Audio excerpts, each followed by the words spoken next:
Hi guys and welcome back. Today I'm going to be working on this little character sheet and I'm really excited about moving forward and doing some more videos that focus on developing characters and scenery and settings and all sorts of things that go into things that are more of a storytelling environment.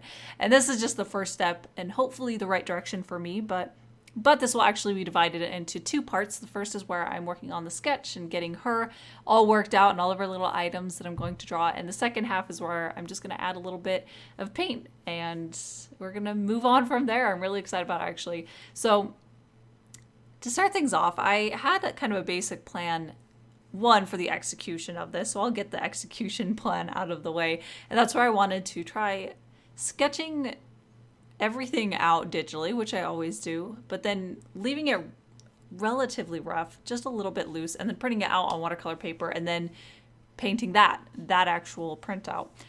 And I've been wanting to do this for a little while for a few reasons, but mostly it's because it speeds up the process from ideas into painting and turning it into something, and it's just a lot more gratifying to be able to work from one step quickly into the next step and not be as redundant with things that don't matter as much, especially for something like this that I feel like is a little bit more experimental and figuring out this character and things that I want to do with it. So that was actually really fun. I loved working on that. I did print it out with my color printer, so I was able to preserve the color line work that I wanted once I printed it out. But yeah, a little bit about this character. She is not nearly as well thought out before I started it as I'd like to for future character designs, which again, that is something that I'm going to be doing more of. I'm going to do character sheets similar to this for new characters, but also ones that explore their facial features and have 5-point turnarounds, just everything that goes into really figuring out what a character is going to look like, who that character is, so that you can continue redrawing it. So this is very, very basics as far as a character design and a character sheet, but I feel really good about actually working on something like that. It's something that I really actually love, but I haven't been putting to the forefront for a long time now. And I loved the process of thinking about her and who she was going to be and continuing on from that.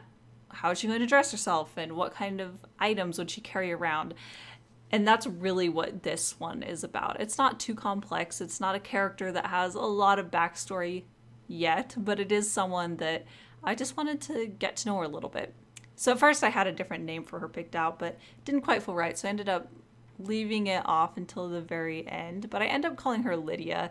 I always love that name for one, and she just felt like a Lydia. But I do think that is kind of a cornerstone of creating a character, and I always skip past it, or most of the time I skip past it. So I'm trying to make more of an effort of naming the characters and having them have a little bit more of a reason, a personality in my head. But anyways, moving forward, this character, and I know this is very general and vague, but I wanted her to feel like a magical character, maybe a witch or that kind of person, where she might have something that's hidden, but it gives her a little bit extra spark as a character. So I wanted her to have these more magical details and effects that she carries around without necessarily being overtly magical. And that's really all there was to it, to this one. She, again, isn't super complex or very specialized even, but I loved this process. It was really fun to do this, and I suggest everyone try this if you're interested in getting to know your own characters more or creating characters like I would like to do. It's a different kind of feeling to be able to create a character that might have more of a personality and a story than it is to create a piece of artwork, that is. So it gives me a different sense of accomplishment that I enjoy. And continuing from that, it was really fun just to sit down and think about, okay, well, again, what were the things that she's going to be carrying around? And I started off with her backpack. I was just looking up on Pinterest and Google searching for for magical backpacks or different keywords like that to get an idea of what types of things already exist, so I can draw off of those to create something that felt very realistic but fit with the style that I wanted her to have. And I found this one that I loved, where it has this big moon on the top and all of these little, well, one little circle clip buckle thing that I really liked, and tassels, and it fit with her and what I wanted her to look like. So that was kind of her most prominent prop, I think, that I drew, and it ties the most to her as a character and a personality. But beyond that, I just added a few more little items that I could imagine her carrying around, and having her little scarf and a flower, and also her key, which was my favorite thing to draw, actually. I love the little cat keychain. I really enjoyed drawing that little cat face, but that is something that I love doing. And even in like my actual artwork, my finished, not that this isn't an actual artwork, but my finished paintings, I don't get into a lot of like accessories or the clothing that characters wear nearly as much as I would like. I love doing that, and I used to do it a lot more, so I think this might be a turning point for me, focusing a little bit more on characters that have more accessories and more details around them. And then it came time where I could actually paint this, which again, I loved. I was so excited about being able to go straight from the sketch into painting it. And it also ended up being very convenient because I printed it off so I could reprint another copy when I actually ended up restarting this one. So I did the first version where the color was very red still, kind of like in the first part where you watched it. I kept it that same color, this rosy pinky color. And I painted her dress a red color, but it ended up looking very similar to the dress uniforms in Star Trek that they used to have in that old TV show. And that was not what I was going for, so I decided to scrap that one and replace it with this one, where I actually changed the color to more of a purple, and overall I wanted it to feel more purple. And I also wanted to have some more very subtle oranges in this one, so it would have like a purple orange Halloween magical kind of a feeling without being incredibly on the nose. And that actually comes into play when I get that final layer on her hair, where it turns it into more of this auburn orange red colored hair. And I loved that. Once I got it to the final color, I felt like she as a character really came together. Like that was what was missing. And then once I finished her hair and got it the right color, and I had this really nice purple dress and the black backpack and all the colors that I wanted to have present for her, it made her real. And I loved that process of starting on just a sketch, and then suddenly it's a character and she has a name and a purpose. Even if it is a very small, not really well-defined purpose, it was still there and she had a reason. But yeah, I loved working on the colors and getting that more subtle magical feeling in it. I also really enjoyed designing out her tattoos, which are pretty minimal, but I have that snake on her lower left leg, or yeah, her left leg or right leg. But there's that one, and a small armband tattoo up on the top as well.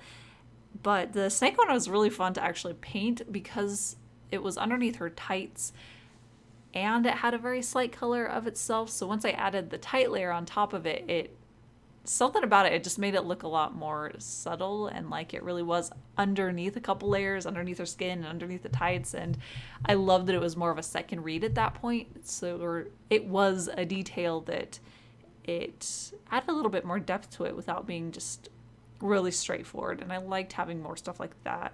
And one little idea that came to mind that, don't worry, it's not graphic at all, but I wanted it to almost feel like there was like blood on her dress, like something happened, there's a story going on there. So I use a little bit of my quinacridone red, which is actually a very cool red. So it feels more like a pink, a very bright pink, than it does like a blood red color. And I think that helps with it not being too overtly violent feeling, but it still has that undertone to it. I love actually using that color for red, or for blood, I should say. But I do end up adding some in this blotchy kind of a look that's right on the hem of her dress and starts creeping up towards the top. And the quinacridone red was actually a very concentrated version of what I had in several of her items, as well as her skin and the dress itself. I think I mixed a little bit in there too, but it was nice to have a place where that one singular color got really sharp and contrasted and saturated, but it still had ties and it wasn't completely out of the blue. I think if it was not present anywhere else within this whole character sheet, it would have looked really odd, and I would have needed to go with a different undertone for the pink, for the red color of the blood. But because it was present elsewhere, it felt like it still tied in and fit. But speaking of that, I think one thing that I would have liked to push a little bit more would have been that orange color, like that I have in her hair. I have a lot of these pinks and faded rose colors, but I think if I had had more orange colors as well, that would have felt a little bit more impactful overall. And that is it for today. I loved working on this. I'm excited to do more pieces and more videos that are a little bit more focused on kind of the background of going into comics or world building. And that's really what I want to do. So if I start at least with these baby steps, hopefully it'll help lead me into actually doing something with it. But anyways, I am streaming on Twitch now, if you don't know, and I do have a link down in the description that will take you over to my Twitch channel where you can become a follower or a subscriber, which I actually have recently uploaded the new little emote that you can get for being a subscriber. I also have a link down to my art shop as well as my Patreon, which are great places to help support me as an artist. But that is it. So thank you guys so much for watching, and I'll see you next time.